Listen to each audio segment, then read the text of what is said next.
हमारा नाम है काशी और हम हैं यहाँ के किशन कन्हैया।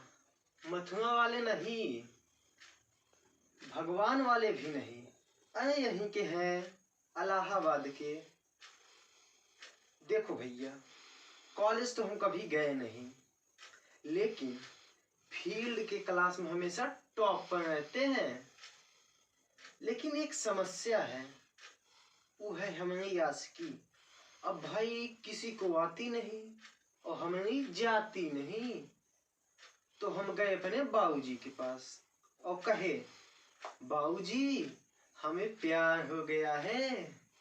लेकिन उन्होंने मना कर दिया।